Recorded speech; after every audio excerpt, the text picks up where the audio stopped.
Yeah, hello everyone. In this class, I'm going to explain you about management theories, and like management theories are implemented to help organizational productivity and service quality, and like totally depends upon like the manager how he is managing the various types of theories, and the various types of theories can also be implemented in the at the construction side, or it can also be implemented in the admin office, etc. and all. So there are four different types of theories. First one is contingency theory, second one is system theory, third one is chaos theory, and fourth one is theory X and Y.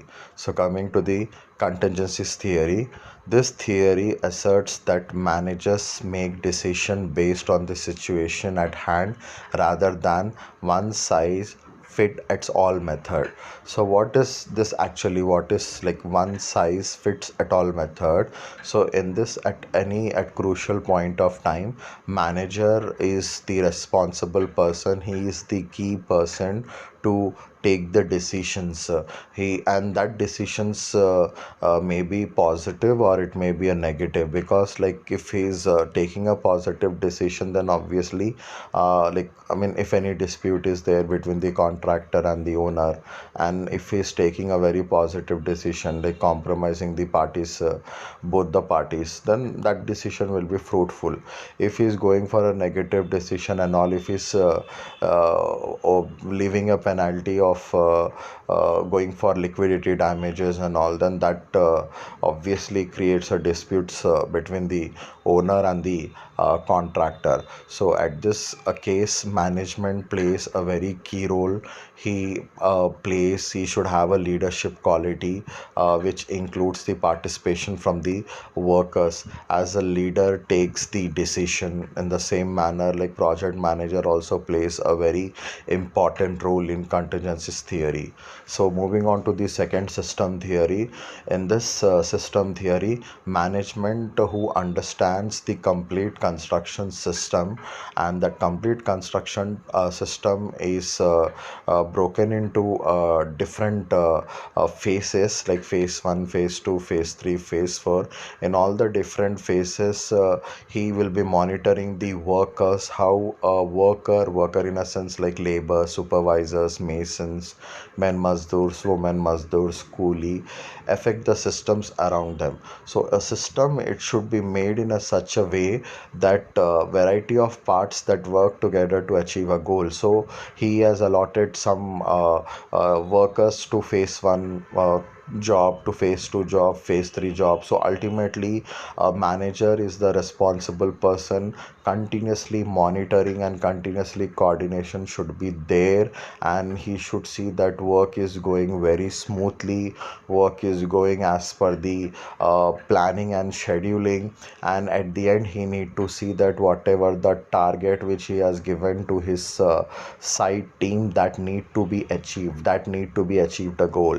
So manager who believes like workers naturally lack ambition and need incentives. Obviously incentives also plays a very important role, especially what happens when he's giving some incentives, labors and the site team will be feeling very happy, and they'll be showing more interest in the work, as incentives in terms of like giving some extra pay, or giving some providing some food, or providing some accommodation. It can be in any terms, not only in terms of money, to increase the productivity towards the theory X management style. So theory X is like about, I mean, again it will be in the further I'll be explaining about what is theory X and theory Y. So he's just classifying in this theory X.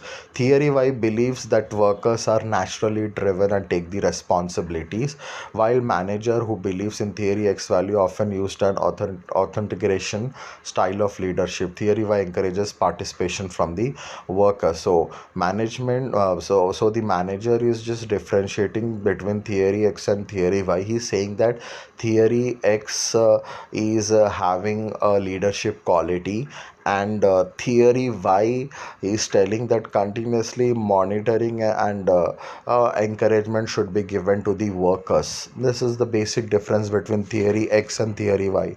So moving on to the social responsibilities in construction management.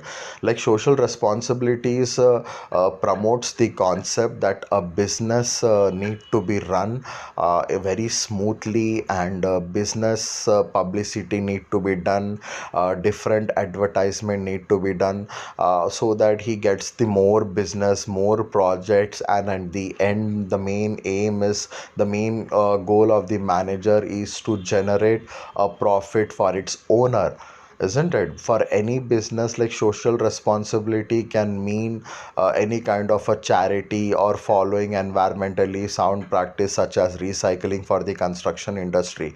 However, generally company construction industry go as per the design. They'll be executing the construction work at this site, and if they are maintaining a very good quality, then the lifespan of the building will be really good and very high. So this is about the social responsibilities in construction management. Moving on to the strategic planning. Strategic planning is an organizational management activity that is used to set priorities, forces, energies, and resources, and strength operations. Ensures that system is a broad perspective that allows manager to examine patterns and events in the workplace. So strategic planning is like in a such a way that the organization management is responsible, he is responsible towards the resources in the form of men, material, labor, money, etc. And also they are responsible in terms of strength operation, in the sense they are having a very experienced construction team, that who can take over the construction work, and whatever the targets which have been given to the construction team, they can achieve the target based on their experience, and then very expert in reading the drawings, and monitoring the activities, controlling the activities, coordinating the activities, etc. So this is all about the strategic planning. So what happens, this strategy will help manager to coordinate the different works in the at the construction site, and finally his main aim to achieve a goal of what, the achieve a goal of to complete the project within the stipulated time and cost. Third one, moving on to the Chow's theory. Chow's theory states like an organization should grow, evidently it should grow, and complexities and the possibilities for this acceptable event should increase, because like what happens generally when an organization is participating, and he is the taking the whole and sole responsibility of executing the construction work. So that point of time, the owner and the contractor together, they can have a meeting and they can discuss the problems which are encountered at the construction site, and they should find the best solutions, so that the structure, by giving good drawings, the structure will be more stable, and the work is being executed as per the drawings and specifications.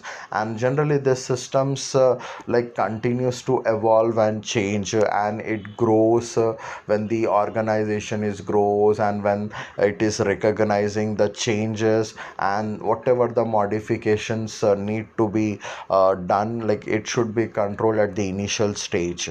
So this is like about the Chow's theory. So moving on to theory X and Y. The management theory and individual choice utilize is strongly influenced by benefits about workers' attitude. So generally, what happens? The employees and other stakeholders are having some different common goals. What are the goals? The first one is job analysis, and second one is planning personal needs, that you are planning in a such a way that like owner and the contractor and the construction team are satisfied with your design, with your plan. Third one is like recollecting the right people for the job, that is recruiting the right people, recruiting the experienced people for the job, who can look over the construction work, who can read the drawing perfectly, who can execute the work perfectly, etc.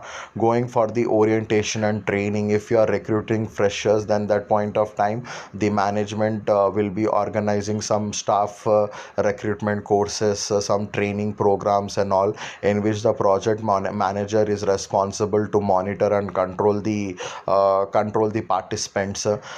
Fifth one is like managing wages and salaries. Obviously the salaries also plays a very important role. Like time to time the main contractor had to release the salaries to the pay laborers and to his team, and finally he will also receiving the funds from the owner, and owner will be releasing the funds to the contractor based upon the percentage of the work completed at that particular month.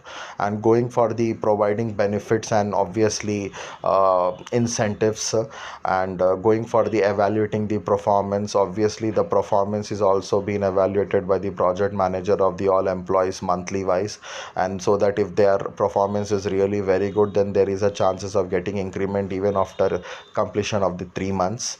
And resolving the dispute, if any dispute is taking place at the construction site, then obviously that dispute need to be resolved peacefully. Next, communicating with all the employees at all the levels.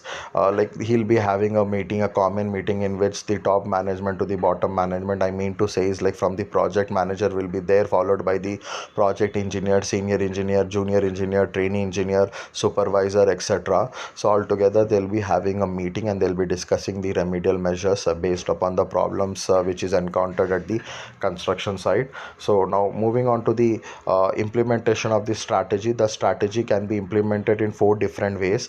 The first one is fact, second one is features, third one is common mistakes, and fourth one is needs, and fifth one is plan. What is a facts? Like strategic implementation is very critical, and at to a company's an organization success. So addressing the who, where, when, and the flow of the reaching the desired goals and objectives. So they'll be setting up some goals and objectives. Accordingly they need to execute the work to reach that goals and objectives. For an example, to complete the work within the stipulated time, so immediately their planning need to be in a such a way that time to time their planning need to be achieved perfectly and successfully. They have to achieve the desired goal.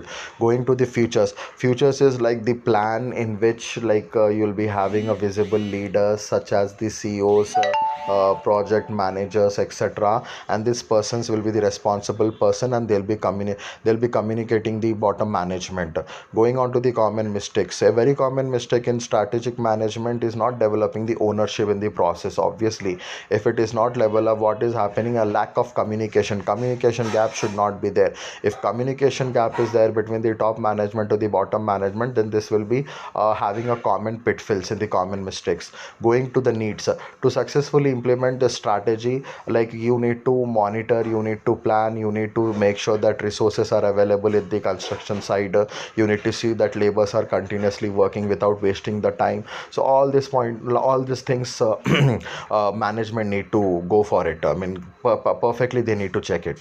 Going for the plan, like obviously plan, like it plays a very important role. Plan is like step by step implementation, and they need to finalize the strategic plan which will be implemented at the construction site, and so that the construction team will be monitoring the plan, and based on the budget and based upon the available resources. And finally the plan should be fruitful in a such a way that whatever the plan is being given at the construction site, weekly monthly monitoring is there, weekly monthly execution of the work is there as per the plan, and targets need to be achieved as per the plan. So this is all about the different types of the management theory. Thank you everyone.